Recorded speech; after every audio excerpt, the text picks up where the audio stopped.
Welcome to episode 328 of the Overlook Hour. I'm your host, Clark Little. Along with me, as always, is the man sitting across the table from me, wearing his classic green pumpkin shirt from our friends over there in Philadelphia. Jerk Productions. Wanted to say Circle Jerk Productions because that's where my mind generally is. In the gutter, Russell John, the Fisherman. Hey, what's up? How are you doing? What is this? Dude, we're recording so late that I actually was able to eat before. I don't like it. No. I don't like it. You got to stay hungry for the podcast. Yeah, low energy. Also joining us is Oksana Valerianova Osachi, who has also just eaten. Oksana, how are your energy levels? About average, I guess. I don't know. All right, thanks so much. And checking in from Atlanta, Georgia, is our dear, beloved engineer, Jada Pinkett Snitch, Randy Michael Snatch.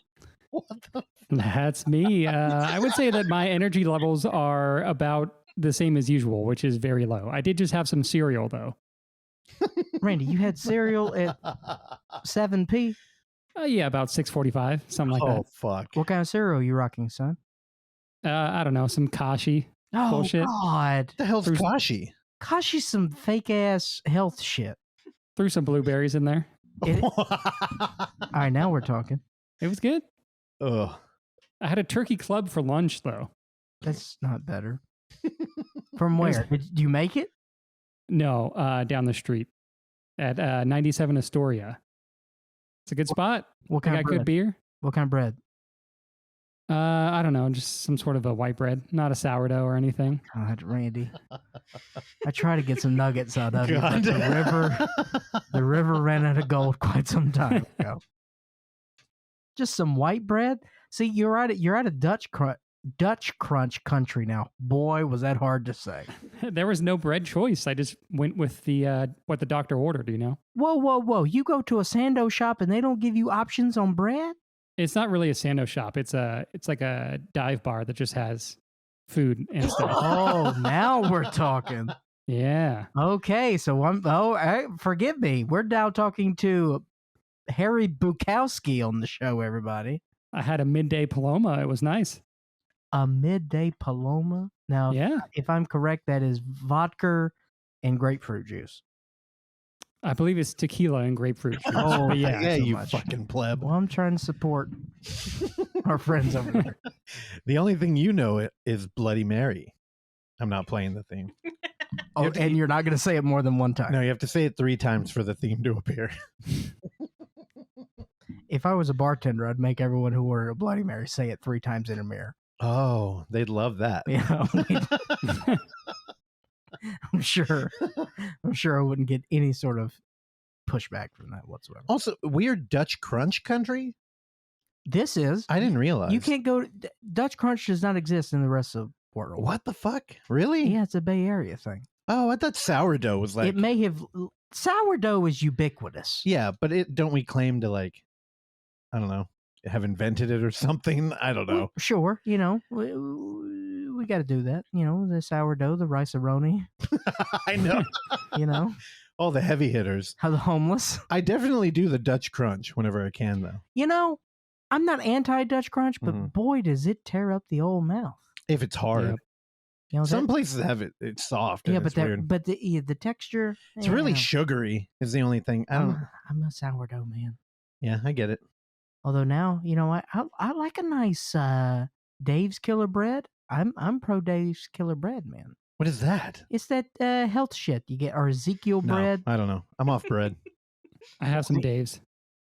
Dude, I'm just pounding pretzel chips these days. man. Well, by off bread, I mean I feel guilty every time I eat it because I'm not supposed to, but I Well, eat bread it a can lot. wreck you, man. Oh, yeah. Like if you're not eating bread and then you have a little bread, night. Well, I think what we have, at least in my reality, I know 2 more of my friends that are now diabetic. So I'm like, sugar's a drug, man. I don't want it anymore. I'm pretty sure I'm in that pre-diabetic range. Oh, dude, I feel like I've been there. I know. You ever get tingling in your feet? I used to. I think it went away. Mine's starting to come back a little bit. You mean like when you get what do they call that? Restless leg? syndrome, Is right? that what that is? I think so. I used to get it at the Alamo all the time.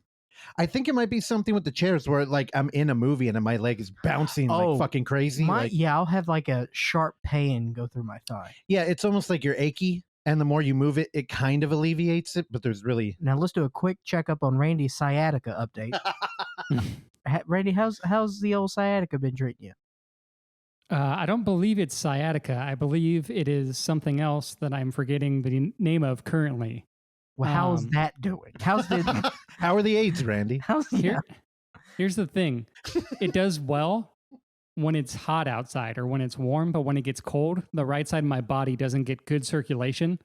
So my right leg, especially, it happens in my hand too. It gets like really like kind of cold and uncomfortable, and yeah, it's weird. Raynaud's, that's what it's called. I'm sorry. Raynaud's syndrome is what they think I have. Raynaud sounds like a musician. Like he just dropped. Or it sounds like that dive bar you're going to get club sandwiches. Apparently, Paul Scheer also has Raynaud's. I found that out on a. How did this get made? I think he also has alopecia. Oh boy! All right, Well, you ready to start this thing? let's do it. I warned you. I'm like, I feel like it's low. I can sense a different energy. I in- don't in like your it. young I'm here. Padawan. I'm gonna drink some coffee. I'll do it on mic so everybody can hear it. Oh, let's. I can live. I can All live right, your let's do lifestyle. Podcast sound. All right. Here we go. Oh, What is wrong with you? I was trying. I was. Who drinks coffee like that? I was embellishing That it. was disgusting. Also, at And work, unnatural. it was very unnatural. I'm gonna pay for it later. So I've been reading at work regularly, and I only work Nerd. with 2 other people. And dude, when I'm reading, I mean, I love him. Eddie the gamer ghoul on here, he stepped in for Randy like 2 years ago. That motherfucker, he's one of those guys that goes with his coffee, and I'll be like reading my book, just like glaring at him. Oh, I fucking hate it. Also, I've been reading good books. You guys need to get back on it. I'm 12 into my 50s so far this year. I don't know if I can read it. And you didn't finish Wolf and White Van? No, Oh, dude, it's good. I gotta finish it. It's a tough read, though. Yeah, I didn't mean to take this. Actually, shout out to a graphic novel called Red Room. It's a book that Madeline recommended to me, R.I.P. Marvels, last time she was out here for UF. And dude, it's all about like people. It's about commerce on the dark web. They're competing for content as they murder people on a platform that's called Red Rooms. So it's all people donating in Bitcoin to see people get brutally murdered. Not very like artful in like the storytelling department, but man, the art and like graphic novel design, the whole idea behind it was trying to make comic books like an individual comic book worth something. Like Mhm. when you read it, because if you try and read like Marvel shit, you have to buy 8 of them to get like an arc in a story. And this one, they really it's a great job of storytelling. I think his name's Ed Gein. what's his last name? Pisker? Yeah. Dude, it's fantastic. He just came off of like writing for X-Men too. And it's Apologies. fucking dark, dude. It's great. Yeah, shout out to Red Rooms. And it's an easy read. But based off that plot, I would steer people in the direction of just go see Money Plane What? I'm sure that was a great movie. because that's what that's about. No, it's terrible. All right, let's get the energy up. What are we gonna do? What? How does this show work? Oh, we have a guest here, right? I guess we do. All right, are we taking bets today? What are y'all thinking? All right. And the loser of the bet has to go see Morbius. Okay. Which you're welcome, Terrell. He was over here, on Friday, and we had plans to go see Morbius at like 11. And I couldn't do it. I was too tired that day. Finally, you have some respect for yourself. Yeah, but dude, I know it's gonna be fun. No, it's not. It's gonna be fun. No, It's not gonna be good. I can't. I don't- Jared Leto playing a goth. I don't want to be anywhere near him, dude. He creeps me out. You liked goth Bruce Wayne. Yeah. Why not? He's not Jared Leto. I can't. I want to watch that WeWork thing. Although, boy, are we getting heavy on that WeWork shit. What is WeWork? I have no idea. You're looking at me like I'm an idiot for not Bro, knowing you that. don't know about WeWork? No, WeWork. I mean, I know I work. The guy who invented WeWork is like a crazy person, and it was a sham. and he's a fucking little scumbag, and Leto plays him in a drama series. Oh, WeWork, or the making and breaking of a 47 billion unicorn. Okay. Yeah. That title's too long. Oh, Hulu. Thank you, Hulu. You and your terrible fucking titles. And also, I watched one episode of the what's the turtleneck girl? Theranos Yeah, I can't remember her name. Holmes. Yeah. I'm out. Yeah, she's annoying. Her and her wolf. It's Amanda Seyfried is playing her, right? Yeah, she's all right, but I don't care. Yeah, I get it. I can't even remember her name, so bear with me. You know what? Let's any bets on him? What we're getting today? All right, we're gonna get the weekend work train. We know Okay. that. Okay. What compartments, if any? I don't think we're gonna talk about world peace today. Oh, you think he's going non-political? I think we're going weekend projects. I think we're gonna get a list of everything that he's working on. I'm gonna, you know what? I'm gonna put my chips on. I'm gonna say he's gonna say plaster today, or something, something akin to plaster. It feels like a plastery Sunday. You know what I'm saying, guys? I think it's a hot take. You think he's over Ukraine already? Yeah, I think so. As well, that's what Hollywood does. Will Smith happened, and no one gave a shit about the Ukraine anymore. Dude, my phone is fucking tripping. I was gonna pull up. I had a good bit here where my phone kept pushing an article on me about Naomi Watts and the girl she acted with in Mulholland Drive, because I guess that girl had put up an Instagram thing talking shit about her and David Lynch, but like that was the headline of the article. So of course in there it was just like, that's the last time I ever talked to Naomi in this picture, like being like very vaguely shady. Clickbait bullshit. Can't find it. And also those articles have locked up my phone. Thank you. Whatever. Phones are banned during the podcast anyway. All right. Any other guesses? Oksana, what do you think? I do think he's going to mention world peace.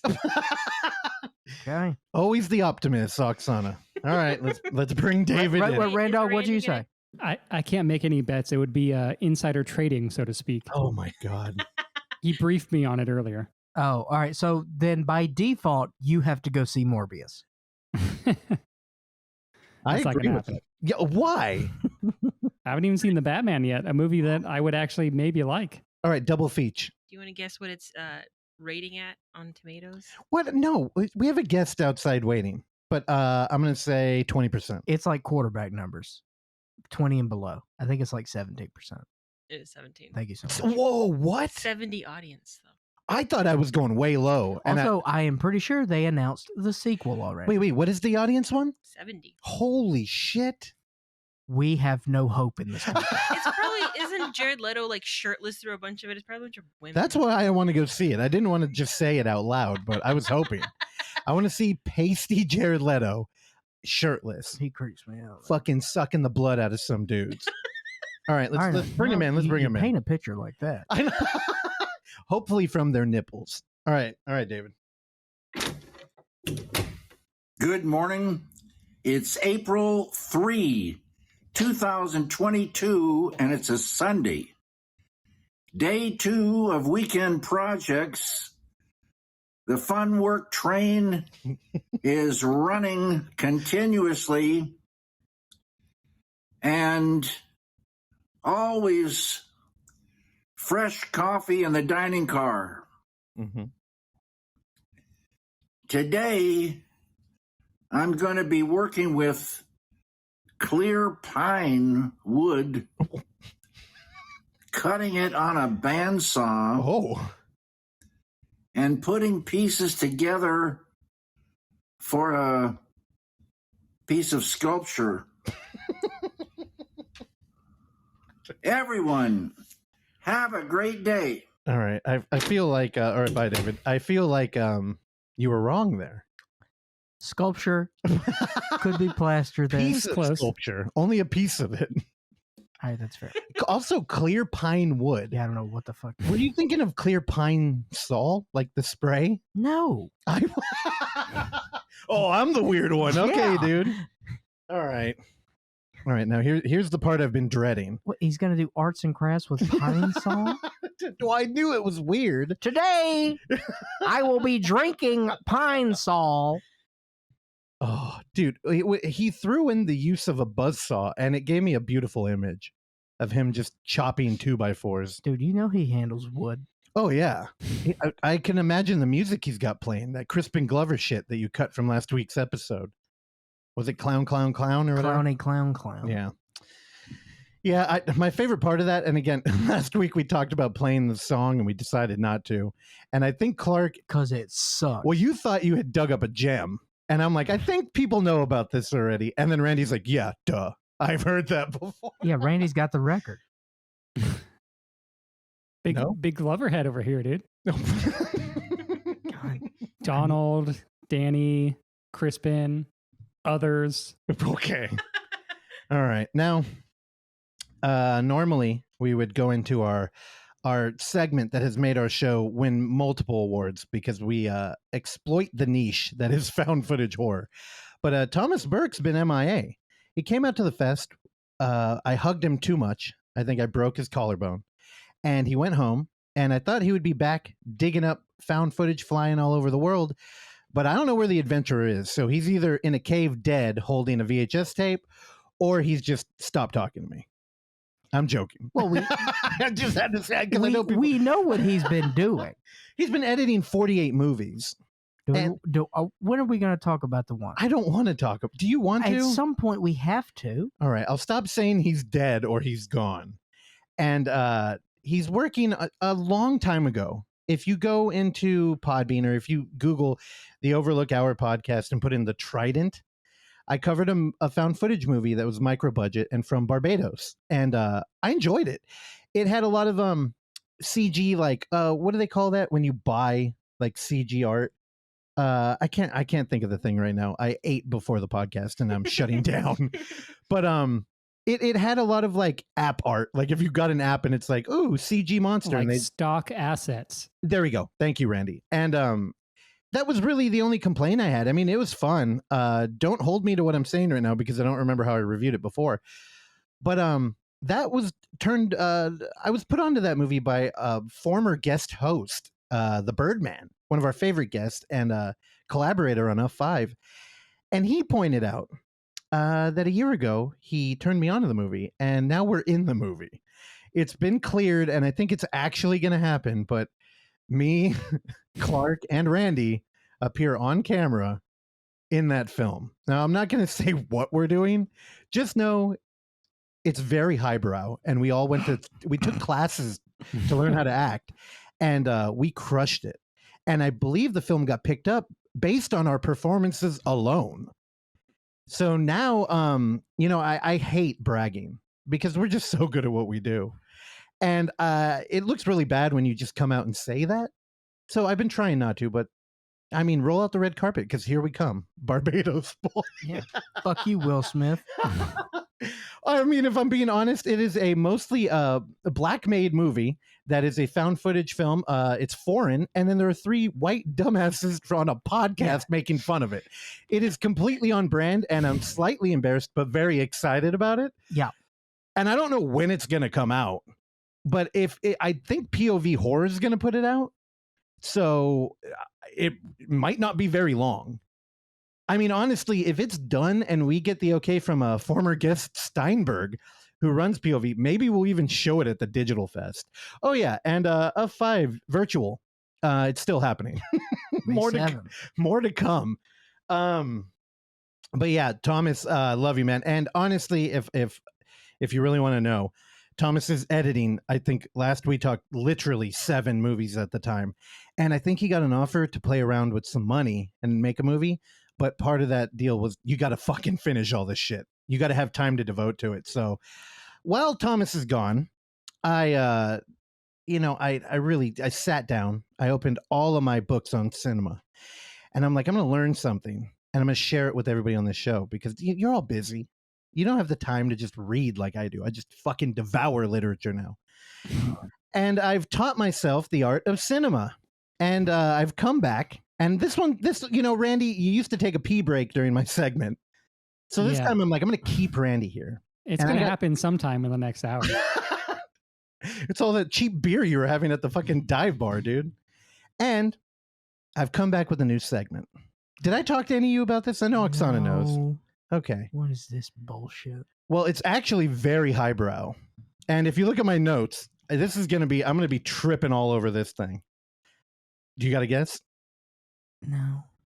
Well, I've been reading this book, this very critically acclaimed book. Uh-huh. Yet it's dealing with cinema in a highbrow way, but we're dealing with an overlooked subgenre.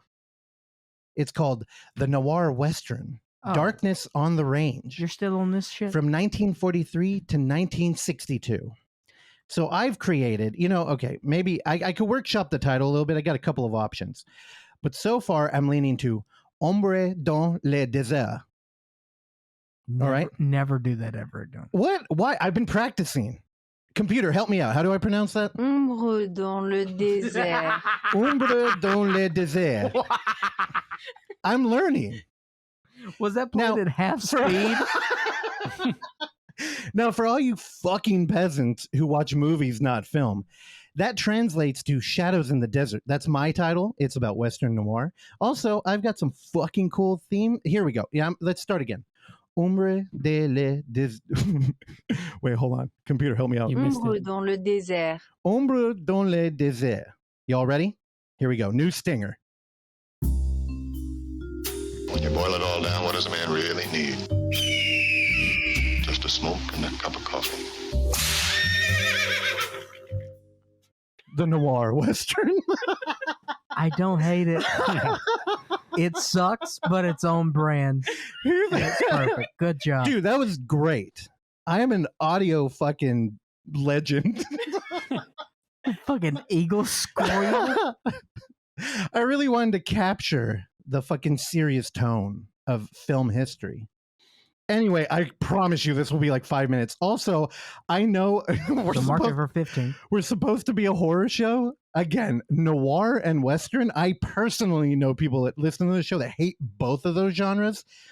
So I'm really going to try and pitch this to you. So Here we go. first off, we're talking about a movie called Yellow Sky, directed by William A. Wellman. Do you guys know this director? All right, didn't think so. I've heard of him. I don't know any of his movies off the top of my head. Now, Randy probably knows because Kubrick and Scorsese both say that some of their favorite films are made by this gentleman. Most people know him because he won an Oscar for directing and writing the original A Star is Born. Now, shit. this dude was a fucking character, though. From an early age, he was kicked out of high school. He threw a cherry bomb on his principal's head. He was known around town for stealing cars and joyriding throughout the night in them. At age 19, he joined the French Legion. The French Legion? I can't remember what it's called. But he became a pilot in World War I. He was the original fucking Ghost of Kiev, dude. He had a reputation for flying recklessly and just downing a ton of ships. I believe in his air group, there were 287 pilots and 88 of them died. Like, this was a pretty brutal war. It's not good. He actually got downed by an anti-aircraft missile too, landed the plane, was injured, but pivoted. At the time, he was flying with a professional polo player named Tom Hitchcock, and he himself was a professional hockey player. This is one of those like old school Hollywood guys, right? He started acting, hated it, eventually quit because he slapped an actress on set who was the wife of the director of the movie. Hell yeah. Big name guy, too. I didn't bother writing it down because I just wanted to get through this. But this motherfucker decided towards the end of his career that he was going to start doing Western films. So in 1948, he made a movie called Yellow Sky. This was a follow to the Oxbow. The Oxtie? What the hell was that called? The Oxbow Incident, yeah. So he also directed that, which is a lot of people argue is the first noir Western. He also directed a film in 1926 called The Boob. Yeah, he Thank did you so comedy. much. I mean, back at the time, they did everything. And he was known for being able to do everything well. And towards the end of his career, he started getting a little artsy. And, the book that I'm reading, they cover 3 of his film, The Oxbow Incident, Yellow Sky, and Track of the Cat, which, Randy, we got to watch Track of the Cat. That movie, again, we're in the era of color, but he wanted to take that budget, that studio budget, and make a color movie that was black and white, which, I mean, chromatically in the lens, he wanted everything to look black and white. And he used color to kind of like accent shit. And he had told people, like, I've been making movies forever.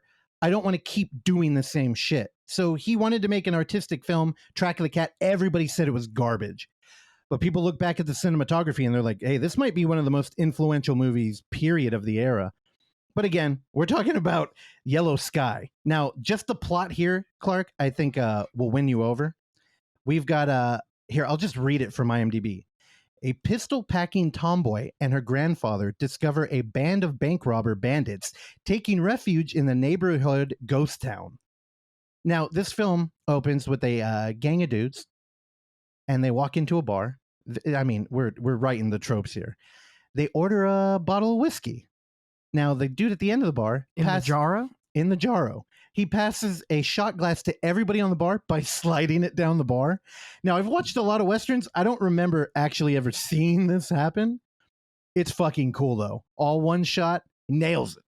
Shot glass right in front of all of them. Then a couple of them are like, hey, where can I fill up my water? And he's like, hey, there's a well out back, right? We're back in it. 1942. Actually, I think this movie's supposed to take place in like 1867 or something. Yeah, not many Westerns are in Yeah. the 1840s. So the dudes go out, and guess what? They don't get water. They go and rob a bank. Love it.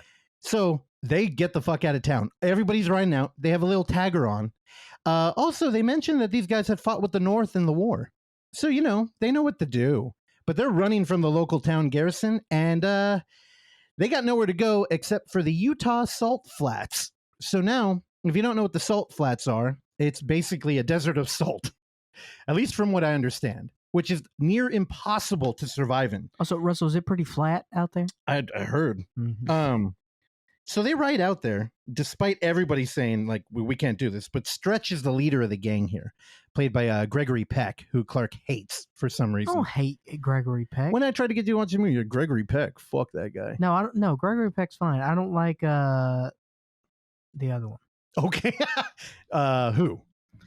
Who's the other one that worked with Hitchcock a lot that sucks? That worked with Hitchcock? And he was a Western dude, or? No, not Western. You don't like Jimmy Stewart? No, I love Jimmy Stewart. Cary Grant. Cary Grant sucks. Okay, nobody really likes Cary Grant. Cary Grant blows. He's okay, but he looked too old for a lot of the roles he played, I thought. Like, even in Rear Window, I'm like, he should be George younger. Clooney's a better Cary Grant than Cary Grant. He's kind of got the same thing going on. Anyway, so they ride out into the salt flats, and they're dying, and it's grim. And again, we're talking about noir Western, and it's kind of a mash of the two tropes, which honestly, a Western noir should be almost an oxymoron because they're so different in every approach. And just from like traditional cinema juxtaposition, like one deals in high noon, the other is in urban like shadow. Like everything from the happy endings and romance of the Western to the like Black Widow and despair of the noir. This film, you pick it up pretty quick, as this gang they're not nice. And you're kind of like, who's our lead here? Like, if you know Gregory Peck, you're kind of like, okay, he's probably it, but he's not a nice guy. So when they stumble upon a town that is clearly distorted, and it's called Yellow Sky, you wonder where it's going to go, because they all drop in front of the saloon and they're starving and they're going to die of dehydration. And then a little girl pops out with a gun, and her name's Mike. if you want to know how bleak this is, our heroine is named Mike, and she tells him where a watering hole is. And the rest of this movie is it's a dance between this gang of dudes who are like, why the fuck is this girl here with her grandfather? And why? Like, what are they doing? They turn out there's a gold mine in the town. And these two got a lot of gold. So it becomes a rapey, robby romance. It's there are no good guys in this film. You know, Bitcoin is gold 2.0. There's a lot of Bitcoin in them hills. That's right. And this shit is fucking cool. It's weird because I know Randy, he's a cinema expert over here, and he's very aware of the pre-code Hollywood, right? And then we enter the code, Hazed is the dude, where it became an oppressive, you have to have a happy ending kind of era. And watching this movie, which was in the Haze era, I'm like, God, I feel like you couldn't make this movie now. And it's strange to think that we're back in a coded cinema era. except We're in a coda. we're in a coda. Thank you so much. Exactly, Nice. dude. Good job. But I mean, it's self-appointed. Like nobody. Oh, I mean, Hollywood is kind of pushing it with all the Oscar changes. Everything's very PC now, and it was pretty refreshing watching this movie. Beautifully shot too. There's everything, like just a gang of dudes in a ghost town harassing a like family trying to make their money. I don't know, dude. It's so bleak and it's so beautifully shot. And it was filmed in fucking Death Valley, which that might not mean anything to you if you're listening, but like normally the deserts they shoot in are not as like dire as Death Valley. It gets very fucking hot out there. And apparently all the cast complained. They were complaining about scorpions and spiders too. Yeah, they saw. Yeah, there's a lot of tarantulas out there. Also, speaking of Death Valley, that's in the zeitgeist now because The Undertaker nominated into the Pro Wrestling Hall of Fame yesterday. You know, I used to think Death Valley was fake because he was from there. I thought it was akin to like Parts Unknown. That's fair. Yeah, and then I'm like, oh wait, no, I live in the same state. We just drive around it all the time. I don't know, Randy. I highly recommend this to you. I think you'll dig it for sure. But I don't get no love out here, dude. I just don't think you'll watch it. I do think you'd like it though if you gave it a chance. There's a lot of cool shit. I don't want to ruin it, which sounds weird. I know it was made fucking 80 years ago or something, but it's on YouTube for free, so it's a very low bar to get in. There are 2 full versions of this on YouTube. Do the one that's 20 minutes shorter. The other one has a post credits like music. What the hell was it? It was like, I think it was like a soundtrack or something. there was no, it wasn't a soundtrack. It was like a weird medley. It was like songs to accompany the movie. Yeah. It's fucking weird. Don't watch that Randy, one. do that one. But Randy, when I watched it on YouTube, I felt weird. Like normally when I watch a movie, even if it's on streaming, there's a different feel to it when I hit play. When I was on YouTube, it felt like I had a more casual interaction with it, which I didn't like. I get that. Wait, why? Why is that? I have no idea. I don't know.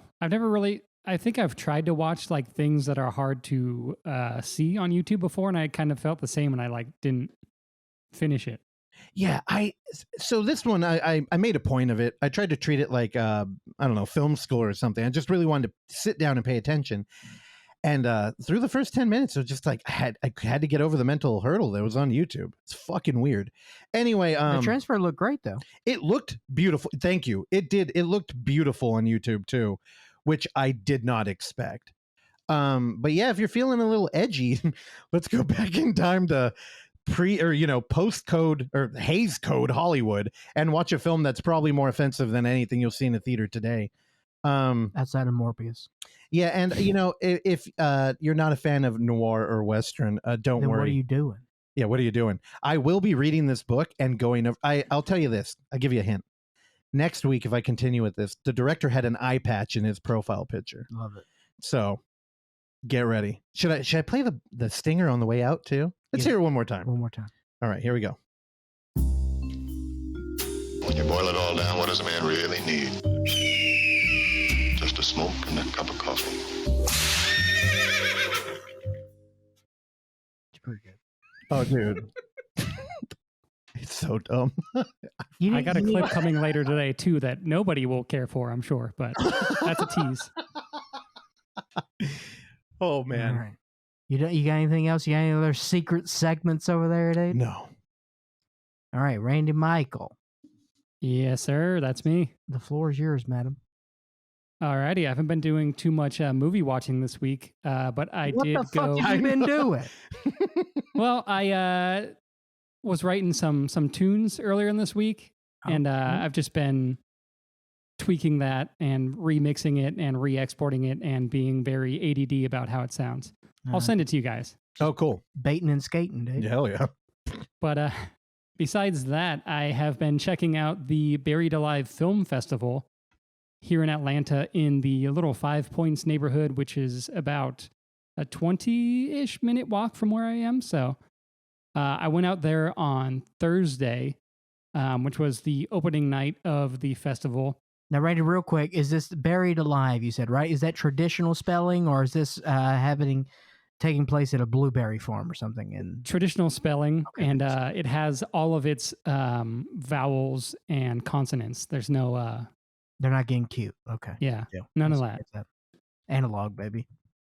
But yeah, it's like a independent horror festival. There is mostly shorts blocks, so there's a ton of shorts at the festival. Thursday night was actually what they call the Cinema Challenge, spelt with an S.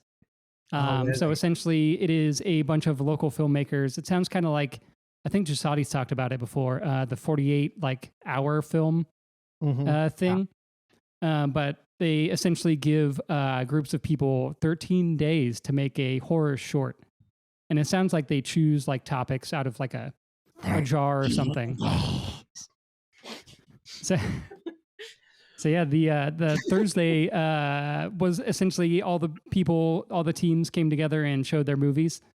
So very local audience, and then people just voted. There was ballots and everything, and they did the awards for that and everything. And yeah, it was good. It was fun. It's pretty good looking shorts here. It's a film city, so I think a lot of the people are editors or effects people that do Walking Dead or whatever the hell else films out here constantly now, all the time. So yeah, so there's a lot of really good looking stuff. So that was Thursday night. Friday, I saw a bunch of shorts that started at 7. And then one of the features that showed was a found footage film, which you may hear about later in the coming weeks. This was the U.S. premiere of a film called Doyster, where 3 students film a documentary about Johannes Doyster, Antwerp's 17th century executioner. This is their footage. It was pretty good. It was creepy. I did get a little sleepy during it, but that's just because it started at 9 p.m. and that's when I go to bed. Wow. Usually. Randy, I'm very proud of you for going out to this, by the way. Yeah, I did not meet anybody for the most part. You beat me to it, dude. I did eat very good Greek food next door. I had a falafel. Man, falafel sucks, dude. Falafel can be very bad, but when it's good, it's good. It tastes like fucking dried up hockey pucks. Nah, dude. If it's good, it's not too dry. Yes. But yeah, that was Friday night. I did not go today, which is Sunday, but last night I went and saw another pretty long shorts block, which started at 2. Again, a lot of good stuff. There is, a lot of local stuff. There is foreign stuff. There's animated shorts. There's just a whole slew of things. There was a couple found footage shorts over the Thursday and Friday blocks. But what I wanted to see most was Chris LaMartina's new or new-ish movie called What Happens Next Will Scare You, which started at 4. He did the WNUF Halloween special. We talked to him here on an episode that I don't have the number for. But yeah, this was very fun too. I really liked WNUF. I think that was the first year, yeah? Yes, correct. Above. Yep. The only year that I actually worked at the festival, and then I quit like a coward. But yeah, that was very fun. There was all envious of you. There was a very good animated short that got really trippy called Ghost Dogs. That was very fun. Forrest Whitaker show up? Yeah, animated Forrest Whitaker's in it. Love it. And then yesterday, more shorts. And then the feature that they showed was a film called Calamity of Snakes, which is the world premiere, apparently, of the newly remastered cut of this movie from Unearthed Films. Dude, I was I wanted to see that hella bad. Was really? Byro, was he there? No, he wasn't there. Okay. Curious about that. Plot of the film, after a businessman kills thousands of snakes in a pit where they're building a new apartment building, the people living there soon become attacked by thousands of snakes as vengeance. It definitely lives up to its title. I will say it didn't really bug me, but for people that want to see it, there is a lot of actual snake death in it. I think it was like a Cat 3 film. Yeah, it was. Oh, so there's real snake death. Yeah. It's category 3, baby. Hong Kong when it was free. Yeah. In the beginning, like 10 minutes or so, when they kill the thousands of snakes that they see in this pit where they want to put up apartment complexes, there's like, it felt almost gratuitous, like a very long scene of like big like bulldozers and stuff like going in and like crushing snakes and like people with like working tools, shovels and stuff, like just bashing them. Yeah. A man who's done no physical labor ever. Working tools. But yeah, besides that, it was wild. And then today they had more shorts, and then they did a block of films by Brian Lonano, which I did not get to go to. We were going to do this podcast earlier, so I technically could have gone, but I also wanted a day to kind of just chill, and I had to go grocery shopping and do laundry and all that boring stuff. So yeah, it was very fun. It was a cool festival. I'm glad I went. I'm not the horror aficionado of this podcast necessarily, but it was very fun. They do a good festival, and it was a cool location. Good deal. Man, booking a bunch of shorts. I don't know how I feel about that. I mean, it's cool. Now, when you're doing a film fest, the cool thing about short films is usually short films are really what you're trying to network with. So a lot of the filmmakers come out, and if you have a lot of them, it's a great way to meet other filmmakers. Yeah. But I don't know. We're in such a niche genre that a lot of shorts that we would show go right to the internet. And also we're feast or famine with shorts. Yeah, pretty much. And this year it was famine. Yeah, we did not get a lot of shorts. We got more features. Yeah, which was weird. It was weird, but I mean, it's good. But yeah, I don't know. Programming a lot of shorts, that's got to be a lot of fun. You probably have a lot of people there who are just, they've got a 5-minute obligation kind of to be there with their short, and then they're there to hang out. Yeah. So that's probably like a good party atmosphere. And then the bonus, you get to put down your Bible and go watch a forklift destroy a bunch of snakes. Yeah. Clark looked horrified while you were saying that. I But don't love it. you hate snakes, though. I hate snakes. I won't see them die for no reason. That's fair. I mean, unless they have procured a bunch of snakes that bit children, I'm down. I'm pretty sure that's what it was. Okay, I sign off on that. There was a snake prison that was getting shut down, and they're like, yes, we all if they went to snake death row, they kept getting out of the electric chair. The harnesses wouldn't hold them down. So they said, we got man, they slither out of the chair every time. Let's just dig a pit. Hey, grab some of them working tools in the corner. Yeah, and honestly, so I'm imagining the plot of that movie has to do with people getting punished for killing snakes afterwards, right? Pretty much, yeah. It's essentially like a haunted house movie, I guess you would say. But haunted by snakes. With a snake pit. Yeah, and there are a ton of snakes that come into the apartment complex, too. It's actually kind of impressive. Damn. I mean, I'm getting visions of arachnophobia, which kind of solidified the horror I still have in my heart for spiders even today.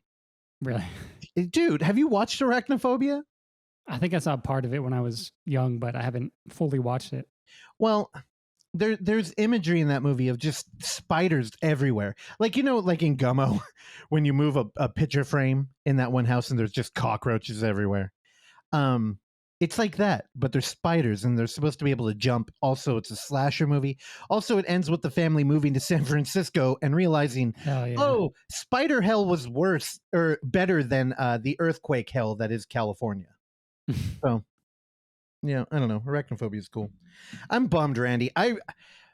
We found out about the festival late, but man, I'd like to imagine that in the metaverse, there's a dimension where I hung out with you this weekend, and we watched snakes get killed by working And you had tools. hot dog fingers. Yeah, we had hot dog fingers. Randy doesn't get it because he doesn't watch film. He goes to fucking... It's a tease. I heard about it. Nah, you go to horror festivals, dude. You watch lowbrow garbage. That's not true. The next film I saw is very highbrow. I actually don't know if that's true or not, but I finally watched the very first Dogma 95 film called The Celebration by Thomas Vinterberg. Ooh. If you don't know what Dogma 95 is, you probably haven't listened to this podcast where we've talked about it a million times. You had never seen The Celebration? I never seen it, no. It's on Criterion channel now, and Criterion also put out a Blu-ray of it, which looks very nice. I haven't procured it yet, but it looks cool. I watched this Monday night because I don't know. I wanted to start my week off with something punishing, I guess. Hell yeah. And it's pretty brutal. It takes place at a 60th birthday party for this respected businessman and kind of like this patriarch of this family, and things go bad. It's very awkward. There's a lot of bad stuff that happens. It's not a feel good movie, but it was shot on mini DV or whatever, and not a lot of it follows all the Dogma 95 stuff for most of it. It seems like I don't know if he breaks too many of the rules, but it's very like low quality image, but the writing and everything is intense, and it's a little rough. I did get also a little sleepy during this because I also started it too late for a person that falls asleep at 9 p.m. But the main reason that I wanted to talk about this today is because the next morning I woke up, refreshed my podcast feed, and I started listening to a podcast that has some local to the East Bay people on it. And this is what I heard.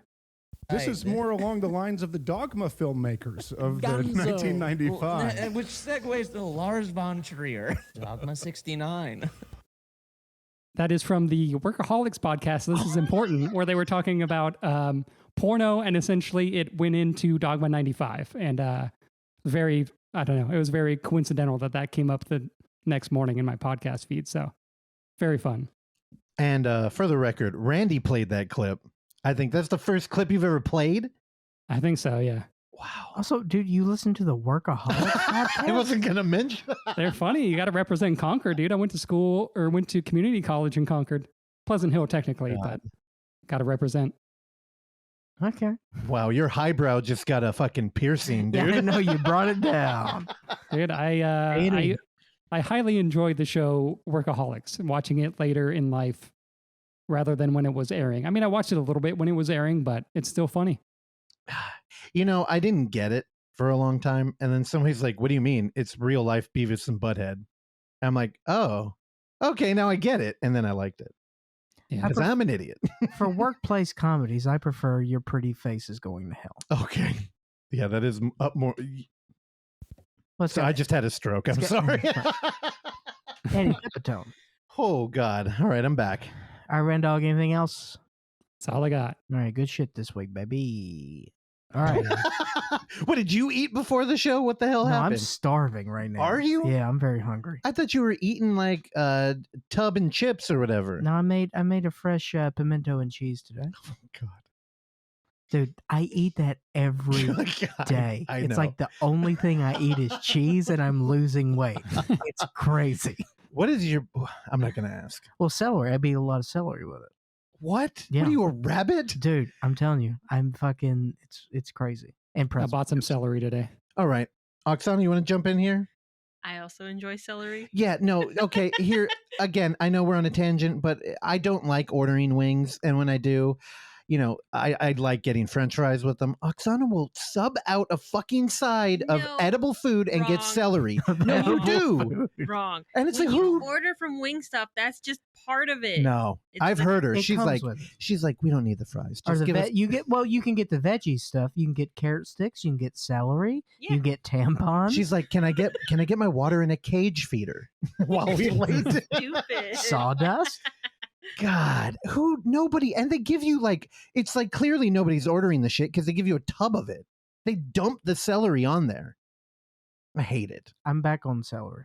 Yeah, I don't know. Peanut butter on there or what? You going ants on a log, bro? I'll typically just go, my pimento or my hummus. Okay, I'm sorry. Digress out of this. Help. Well, okay. Let me tell you right now, the film I got to talk about is really not going to help a whole lot. For whatever reason, just like Randy, I also wanted to start my week off on a bad note. So I watched Kenneth Branagh's Death on the Nile. Now, this is something I debated. I was going to go see this theatrically, because I hate myself. This thing stinks. It's 2 hours. It feels... Now, I had to look it up.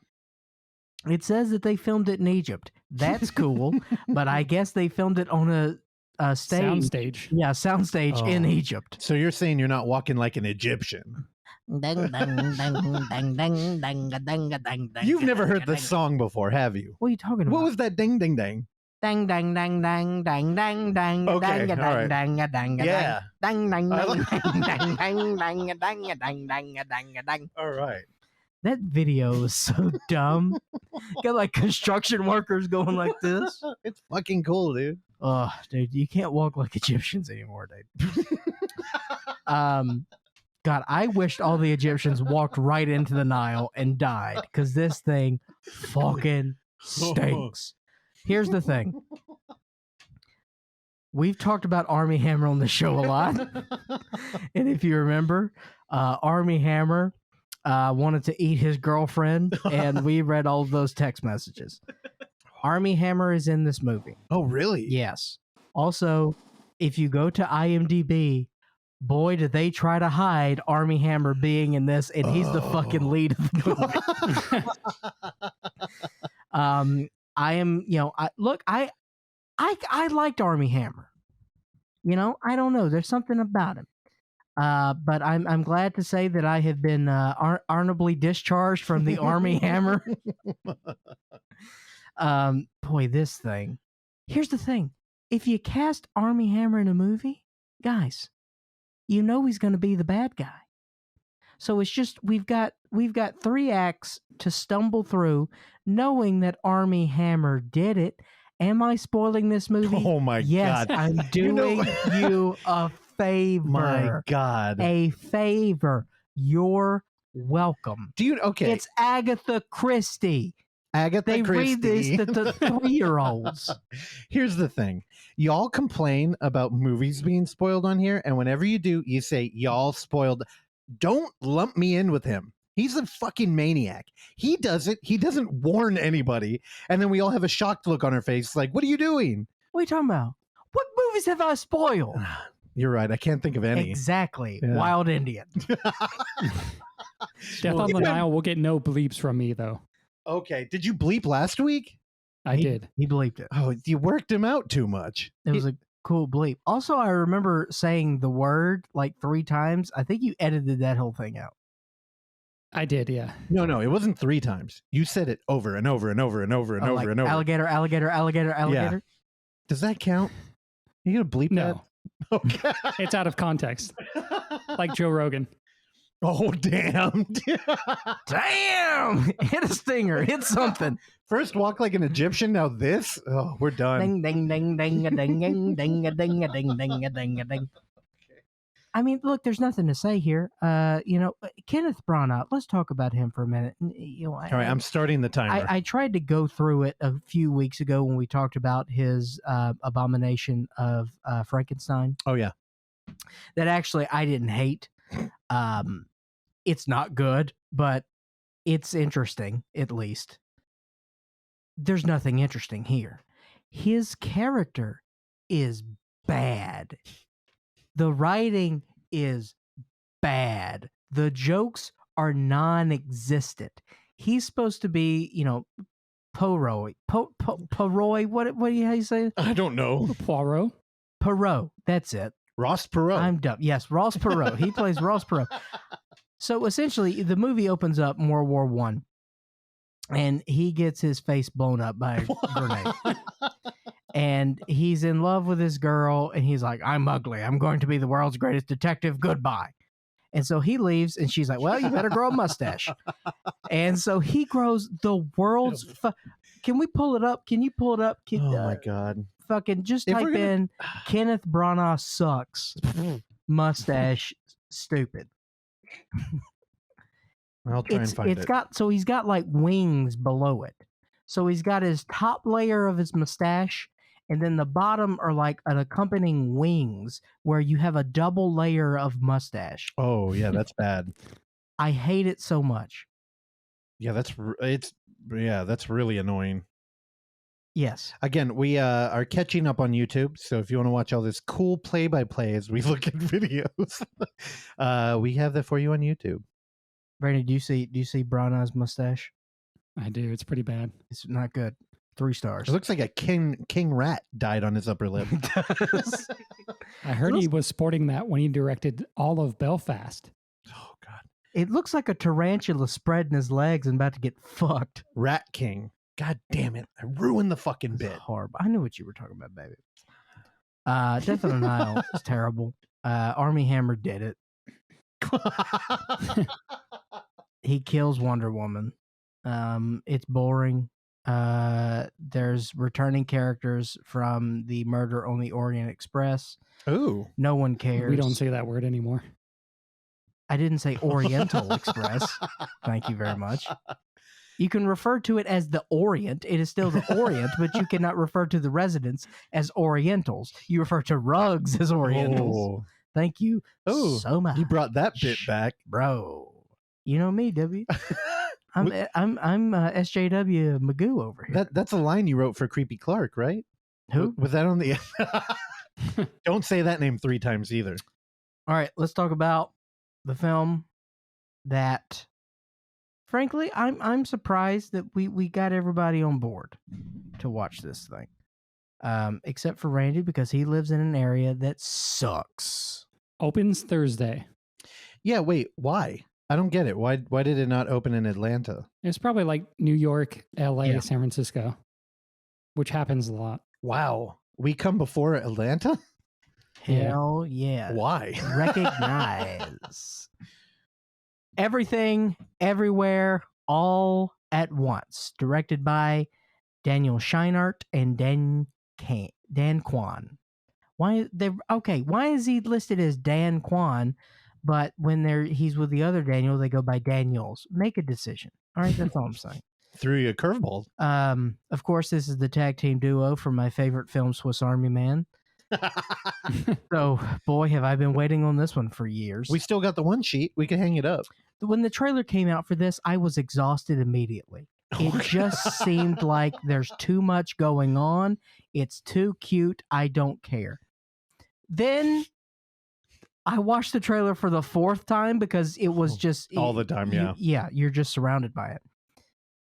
And I'm like, okay, I think I'm in. And so we watched it at the Alamo on when did we go? Thursday? Yes. Thursday. Yeah. Runtime 2 hours 19 minutes. Let's start here. This film is a lot. There's a lot of things going on. I think it absolutely warrants its 2 hour and 19-minute runtime. I did not feel the runtime at all, frankly, because there's so much going on here. But let's talk about what is happening. What is happening is a completely unexpected surprise to me. I thoroughly enjoyed this. This thing made me cry twice. I wanted to cheer. Yeah. It made me happy. It made me sad. It hit all the notes here. Did you see what Mike Flanagan wrote on Twitter? No. It says it's one of his favorite movies of all time. I get it because here's the reason why I want to champion this film as much as I can. My experience was incredible. And I think that my experience was incredible because I saw it at an incredible venue with the best screen, the best projection, the best sound that is available to anyone on the planet. We did that. And this film was specifically made for that. Mm-hmm. Now, naturally, I imagine that many people are going to see this at home. I don't know what the VOD release is, but I'm sure people are going to wait for rentals and things like that. Go to a theater. Go to a theater because this is one of the reasons to kind of help get behind what A24 is doing, because A24 is pushing this out the theater and people need to see this. This is because you're going to get the best experience possible theatrically. There's no question about that at all. And I think that when you break down the film, you see there were 7 people did the special effects on this thing. Damn. That's insane. Yeah. Absolutely insane. So because look, I've got my own problems with Swiss Army Man. that's another subject for another day. I couldn't love this more. And frankly, like, I'm proud that things like this are happening. This makes me happy for film in the future. It gives me a little bit of hope that things are still so much time and effort and care has gone into this. And when you watch every single frame of this, you feel that. And so, as a person who appreciates, film and art and all that bullshit, I was just happy to be in a room seeing people who gave a shit. And that's what this film was. Data, your boy Data brought it. Pronounce his name. I think it's Ki-Hugh Kwan. Yep. Yeah. I'll go with that. Yeah, he Michelle Yeoh, man almighty. This cast, James Hong, Randy, if you remember the episode of Seinfeld, The Chinese Restaurant, Caught Right? Yeah. That's him. He plays the grandfather, and He looks familiar for sure. Crush it. Well, he's been in like 9,000 movies. Yeah. Also, now that I'm looking at IMDb, are you looking at all the character names on here? Waymond Wong, Gong Gong, Big Nose, Chad, Rick. Like, the thing is, when you're talking about the Daniels, I also really fucking hated Swiss Army Man. Yeah. But you can tell how that movie didn't work, but it's still the same filmmakers. Like, the humor's there and like special effects. Just this movie, just like it worked. Like, like the script is just like right there. It's very self-aware. It's very artful, despite having a huge budget. At least it feels like it did. Yeah. And I think when we were done, we were talking about how this is the rare occasion when art and commerce like meet, and they both just work. And I really liked it, but man, unlike you, I did not cry because I fought it. I fought it hard. When? What part? Well, in the end of the second act into the third. Rocks? The Rocks. The Rocks got me, man. I know the Rocks got you. The Rocks got me. The whole family angle and everything. I just, don't spoil it. Fuck you. No, I said Rocks. No, I'm just. I'm yelling at our listeners, who I'm assuming are yelling at me. Chris Rock made him cry, and the thing is, I just straight up fought it. And then in the third act, we get very cute. And I had this weird moment where in my head, I'm like, is this what people who don't like horror movies feel like when it's like we're in the horror? Because we were in like the Hallmark card and I felt trapped. And I was like, let me out of here. But not because it was bad, but just because I'm like, I am fighting these emotions and I feel trapped, like literally. Yeah. And then I'm like, I mean, the film is great. Honestly, because honestly, yes, we're dealing with a family dynamic here. Yeah. And also the theme of the film is just kindness. Well, I think the theme of the film is just you kind of create your own reality, and perspective can like ruin your life. And like, it doesn't take much to change that. And I also think that it works visually. And like, as far as the script, dude, they do some wacky shit in this movie that you see coming, but like, I hate to say it, but I was here for it. There were some good jokes. I really liked it. Dude, it's funny. The 2001 homage was great. Yeah. I was very excited for that. That was very good. But again, I'm not a huge like kung fu dude. I enjoy the films, but like when you get lazy choreography, it bores me. And in this film, dude, I felt like it was fresh and interesting all the time. It felt like The Raid at times. Dude, and fucking our boy Data, Short Round, he was crushing it. Man, so good. So when we saw what was and Michelle Yeoh. What the hell was that action movie from Australia that was from one of the writers of like Saw? I'm trying to throw it was Death Sentence. No. It's a newish film. Malignant. Oh, with what's his? Yeah, you met him. You took a damn picture with him that night. Oh, at the Lee Alamo. Winnell. Yeah, Lee Winnell. What was his movie? Upgrade. I always forget that name for some I know, I reason. couldn't remember it. So an Upgrade. That film had fresh choreography. And he talked about it, and he's like, one of the things when I came to this film, this is Lee Winnell talking now. He's like, I really borrowed from Terminator. And he's like, no one gives Arnold any credit. But if you don't buy Arnold as a robot, like coming in and out of it, the movie doesn't work. Yeah. And I always think about that now because in Upgrade, it's very important. And in this movie, dude, fucking Short Round out here, he would like snap in and out and have different body language, a different way of delivering lines. And I just believed it. And I almost felt dumb because it felt like a little kid where I'm just like, oh shit. Hadn't been in the film in 19 years. Dude, I know. And also, I've taken a couple of podcasts that covered this. Everybody is like, it's good to see him come back because he was really a prisoner of a stereotype back in the day. And I'm like, y'all, I really think it's just like with film.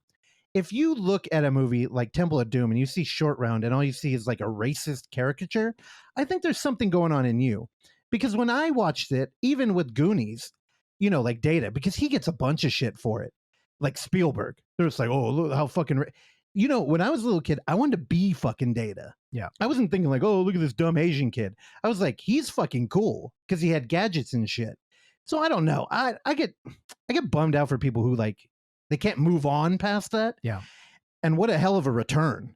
Dude, he fucking crushed it. And fuck y'all, these stereotype weirdos out there who are just like, oh, his whole career was steeped in racism. It's good to see that he can come out and have an Asian heritage. Fuck you. Who talks like that? Dude, I don't know. Have you all listened to any podcasts that talk about this movie? No. Not yet, no. God, it's so like, I don't know. I think like the white guilt is rotting people from the inside, and all they do is talk about race now. It's a fucking bummer. And now I'm doing it on this show, so I apologize. Well, let's talk about the other people. We got Biff Whiff in there. Yeah, what is he from? Too Many Cooks? I think you should leave. Yeah.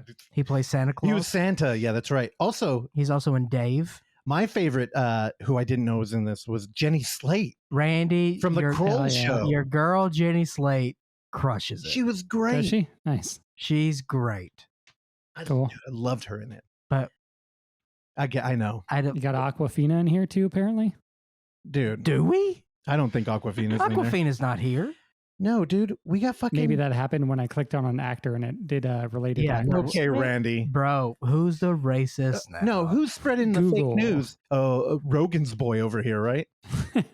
Also, how good was Jamie Lee Curtis? I have a weird relationship with her now with the like new Halloween movies. Yeah. Oh man, she was so good in this movie. So good. And she, it's like I the whole time I kept thinking there are no small roles, just small actors, because her character could have been kind of forgettable or like robotic. Dude, actually the whole movie, everybody had range. Well, you had to. Yeah. You had to. I hadn't thought about and that. everyone pulled it off. Truly, this thing, I mean, honestly, watching this, yes, I was enjoying the whole thing, but also in the back of my mind, I was like, God, the organization of getting all this shit together is just It sounds like a exhausting me. nightmare. A logistical nightmare. Yeah.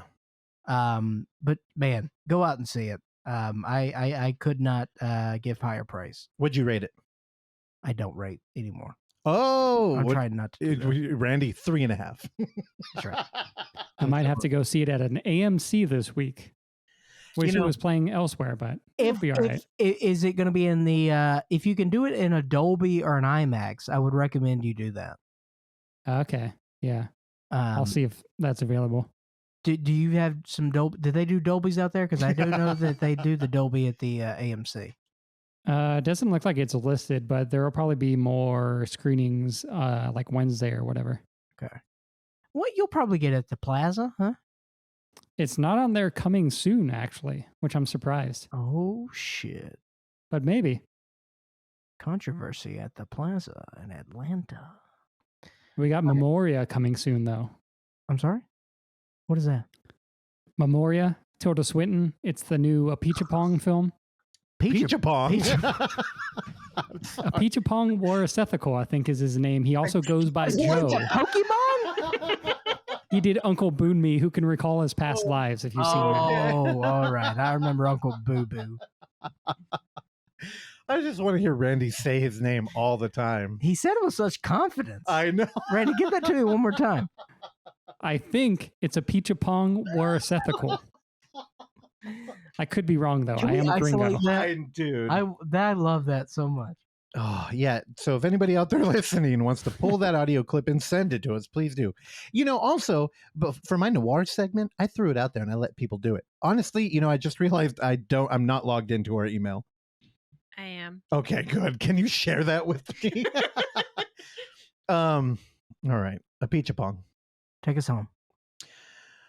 Yeah, I have movies to talk about. Earlier I mentioned on our Friday night drag race party where Terrell and his boyfriend Andy come over and we hang out and watch Drag Race.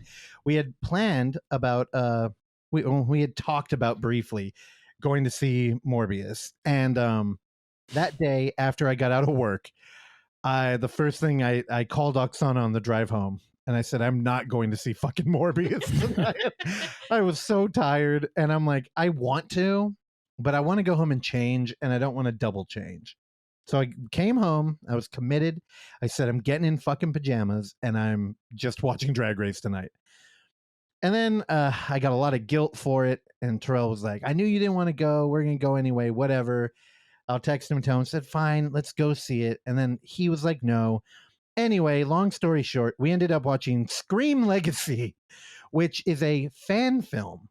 Now, fan films, there's a lot of them when it comes to slasher franchises. And it's because, the franchises are they're run by the fan base. And everybody's got their own opinions about them. And for the most part, they range from good to completely unwatchable. And I have my own biases when it comes to like a fan film. One of the main thing is I hate it when actors are embodying roles from the franchise. Like say you're going to do Nightmare on Elm Street and one of your buddies is going to play Heather. It's just an obstacle that is too hard for me to get by. I feel I'm pretty good at getting immersed in films that are like inimmersible. And I can't do it. Yeah, I can't do it whenever we're recasting like that. So I told Terrell, I'm like, you know what? I ruined your Morbius plans. Let's go ahead. Let's watch it. I'm down. Morbius. He also told me it was only an hour long. I'm like, even better. And that we would have cocktails. So I'm like, dude, this is perfect. Why were we ever going to go watch Jared Leto? And, I'll read the synopsis from IMDb, which reads as such. In this fan film set 22 years after Scream 3, the daughter of Sidney Prescott returns to Woodsboro and is terrorized by a new ghost-faced killer. Oh, God. The thing is, hey, good job, man. Good job writing a script that it doesn't involve any of the other characters, but it also could work. And I could see a requel kind of doing something like this. And you know what? This is probably the best fan film I've ever watched. And I'm not saying it's great and that you should get excited and go out there. But hey, this is completely watchable. They do a good job. So it's Sidney Prescott's kid. Yeah. Who's the daddy, Billy? Oh my God. Maybe it's a twist. A twist? And twins? So there's a couple of things that you have to get right. And Ghostface's voice is one of them. It's not perfect, but it's fucking close. And it's an easy passable Can I try it? Can Yeah. I try it? Do you like scary movies, bitch? I'm going to cut your mic. That was fucking embarrassing. I should have locked you out of this goddamn room when you went to the bathroom. What's your favorite scary movie? Oh my God. Are you done? You want more? No. Definitely don't. Yeah, dude, I don't have a lot to say about it. I definitely think people should go watch it. It's low entry to get in. It's free on YouTube, and they fucking did it. And I've watched it's embarrassing to say, I've watched a lot of Star Wars and like Friday the 13th, and just all the shit I'm into, they make fan films. This by far had the best production. It's completely watchable. It looks like a real film, which is even weird to say now. I mean, we do a fucking found footage film fest. The thing is, they're aiming to copy like Miramax and shit and like New Line Cinema, and they did it. The only thing, the writing isn't all there. some of the line delivery, and especially when you're dealing with fucking Scream, it's a witty script they work with. And So is it only available on YouTube? yeah, it's only YouTube. You can't make any money off of these projects, How many otherwise views? you could get shut down. I think it's over 200,000, Whoa. which is a lot. And to the credit of the film. So Scream Legacy, go check that out. It's an hour, 5 minutes. Honestly, I got kind of buzzed while watching it. Terrell was bummed because he loves people to like really dive into these and try and guess the killer. And all I wanted to do was like riff and have fun. And I did. And he did not. Can you vouch for me there? Yeah. Also, what did you think about this, Oxon? Did you like it? So I think what you're trying to articulate is that it looked like it had a really like a decent budget because it didn't look cheap. I didn't. No, and if you're a fan of Scary Thoughts like I am, they always talk about premium mediocrity. Are you a fan of scary movies? Scary Thoughts. Are you a fan of scary thoughts? There you go. Yeah, it is. I mean, it feels like these people aren't like actually actors, or I mean, there's some shit in there, like because Sydney's supposed to be a family member, there are framed photos of her that are clearly printed off the internet.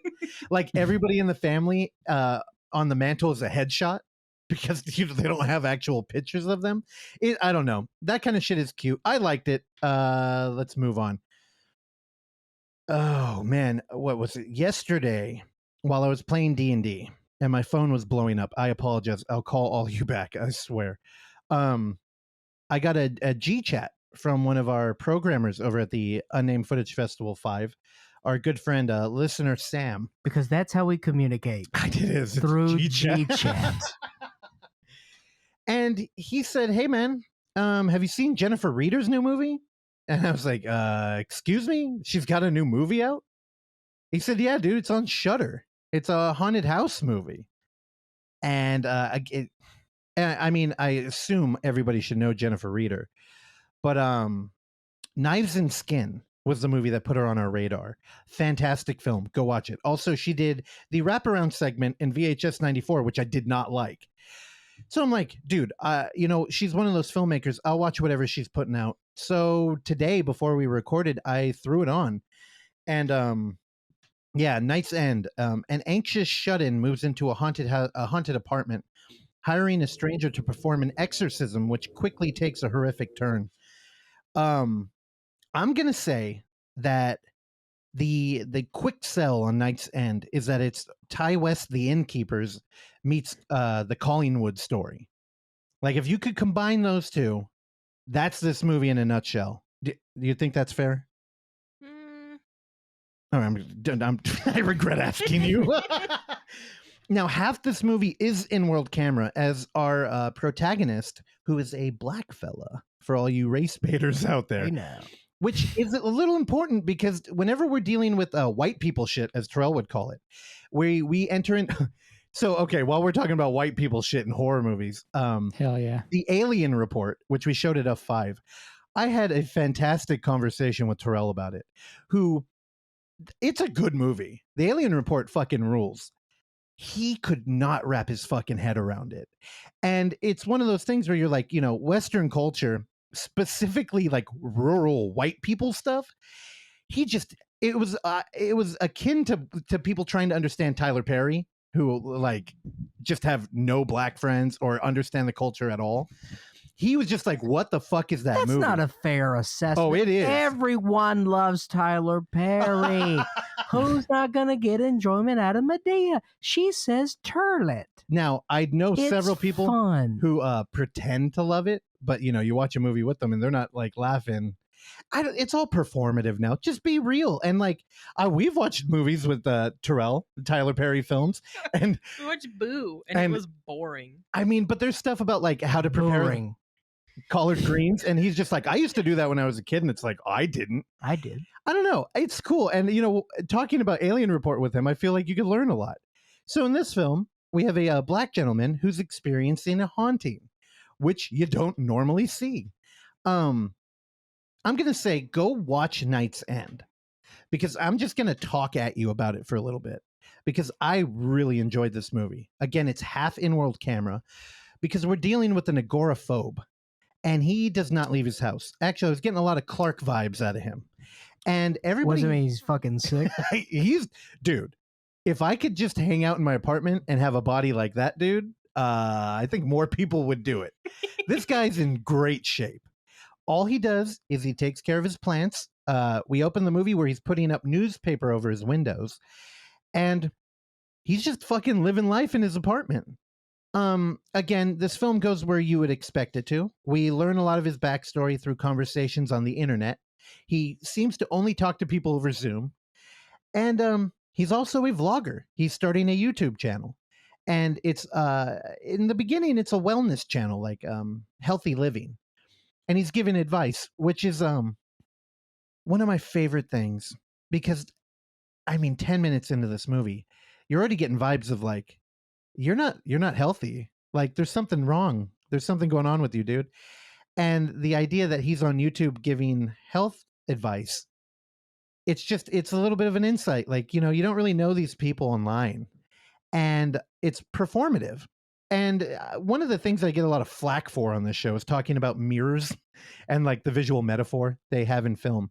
Well, Jennifer Reeder did a beautiful thing in this where, we just had Mike Costanza on, and we're talking about people looking into their computer camera and constructing a conversation that way.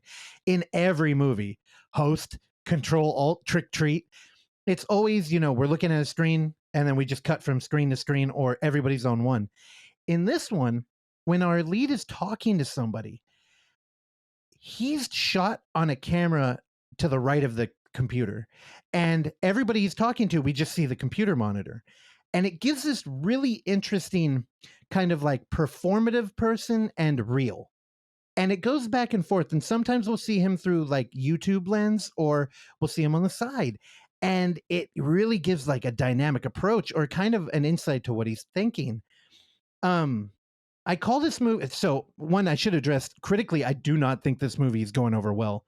Do we have a Rotten Tomatoes pulled up for it? Sure. Now, Sam, 38. 38? But then a 67 audience. It's Ooh, down there. The Kurt Schilling. Now, the reason I'm comparing it to The Innkeepers is because we have that tone. There's a lot of empty. Oh, so it sucks? Now, I love The Innkeeper, and I know I'm one of the few, but it's got dry comedy, and there's a lot of nothing. And I think a lot of hauntings, like if you're somebody who thinks you're experiencing a ghost that's fucking with you, you probably got a lot of time and you're thinking a lot. Sure. And you're kind of creating this story in your head. And I don't think people got this movie. Now, there's also a character that it has to make you think of Collingswood. Well, one, the ghost name is Wellwood, which that reminded me of the Blackwell Ghost, which is like the highbrow cousin of Badman. And there's a character who his real life name, what's his name? Lawrence Grimm, plays almost a modern version of the psychic in Collingswood, where when they call into him, he's got candles all behind him, and he's kind of like a theatrical Satanist kind of dude. He's fucking fantastic.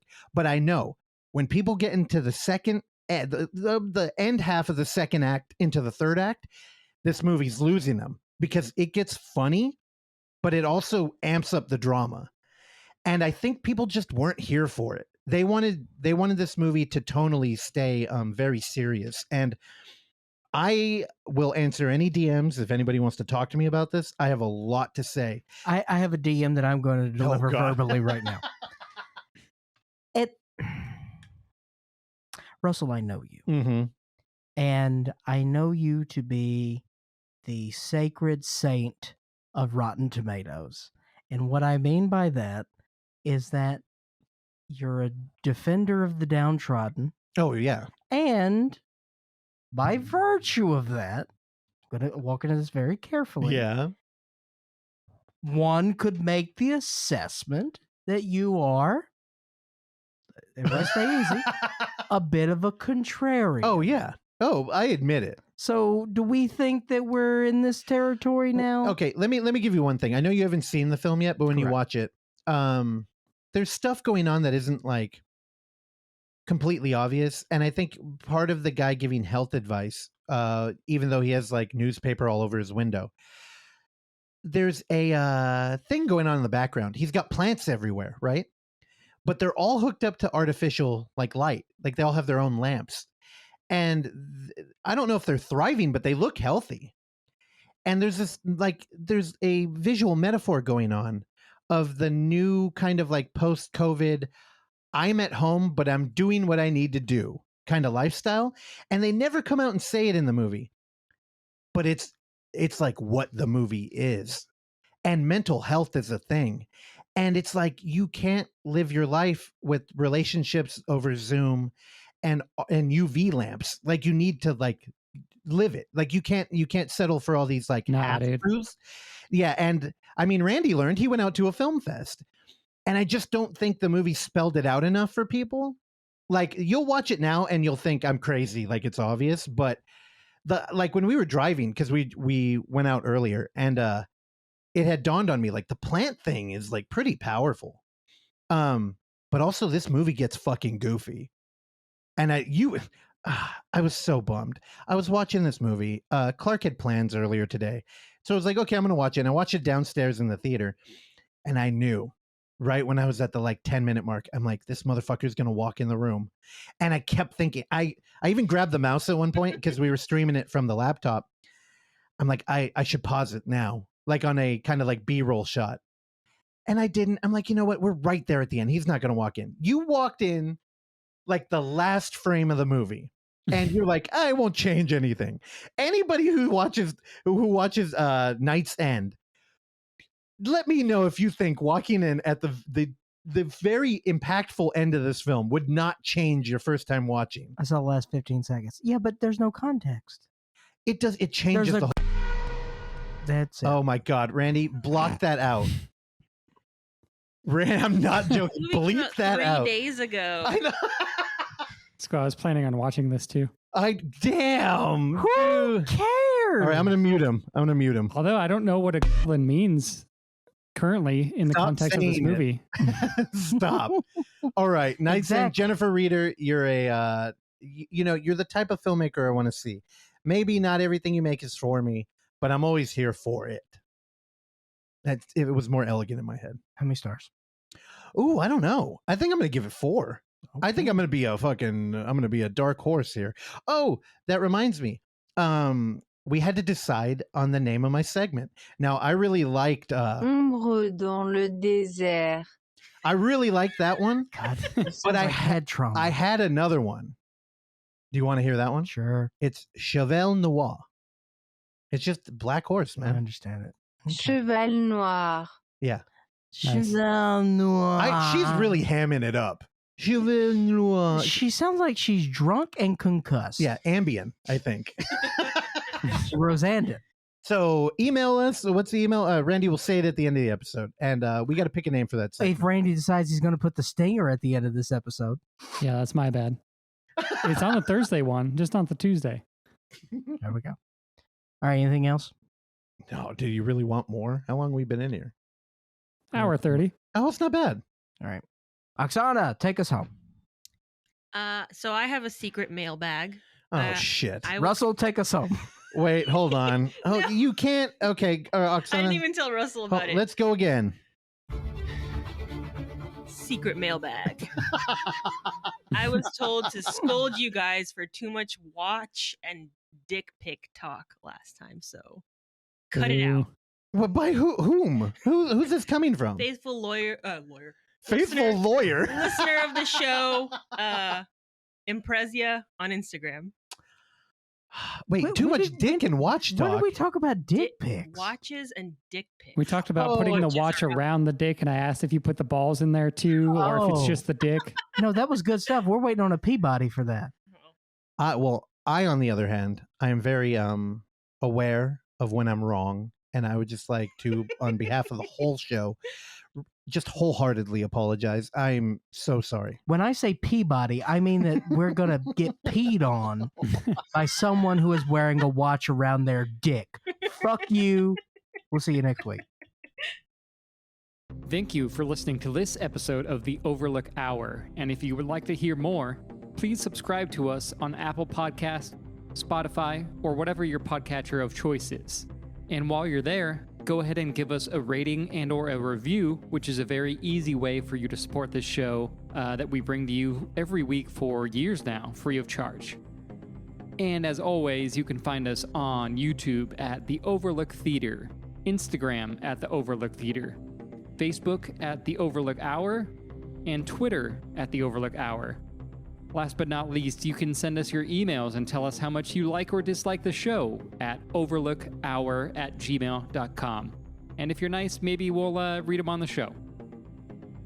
I've been your engineer, Randy Stat. Please join me along with Clark, Russell, and Oksana again next time.